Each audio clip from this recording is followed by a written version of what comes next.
سلێمانی هاوشانی شارە پێشکەوتوەکانی جیهان هەنگاو دەنێت.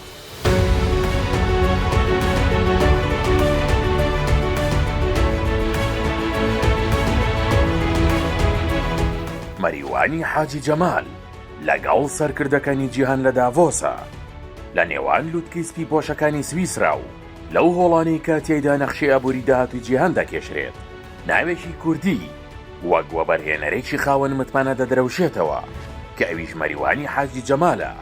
ئامادەبوونی ئەم سەرمایەدارە لە کۆڕبەندی جیهانی داڤۆس لە تەنیشت دۆناڵد ترامپ و سەرکردە کاریگەرەکانی جیهان و بڕیاردەرانی ئابووری تەنها گەشتێکی دیبلۆماسی بینین نییە، بەڵکو پەیامێکی ڕوونی تیادایە بۆ گواستنەوەی سلێمانی بەرەو قۆناغێکی نوێی گەشەسەندن و ئاوەدانی.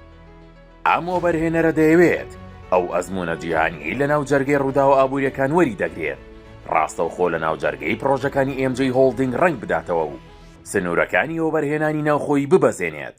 ئامانجی سەرەکی ئەوەیە کە کوردستان تەنها شوێنێک نەبێت بۆ بەکاربردن، بەڵکو وەک کارکتەرێکی دیار و کاریگەر لەسەر نەخشەی وەبەرهێنەرانی نێودەوڵەتی جێگەی ببێتەوە و سەرنجی کۆمپانیا جیهانیەکان بۆ لای خۆی ڕابکێشێت.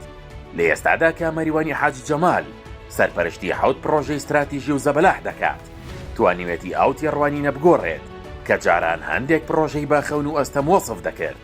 ئێستا ئەو خەونانە لەسەر زەوی بوونەتە واقیع و ڕۆژ دوای ڕۆژ متمانەی زیاتر لای هەوڵاتیان دروست دەکەن، چونکە کوالێتی و مۆدێلی کارکردنیان پرۆژانە گوزارش لەو دیدگا جیهانیە دەکەن کە لە داڤۆس و ناوەندە ئابووری نێودەوڵەتیەکانەوە هەڵقوڵاون. داڤۆس بۆم سەرمایەدارە وێزگەیەکی گرنگە با بیرۆکەی نوێ و مۆدێرن. تا سلەیمانی لە ڕووی ئابووری و بیناسازیەوە هاوشانی شارە پێشکەوتوەکانی جیهان هەنگاو بنێت.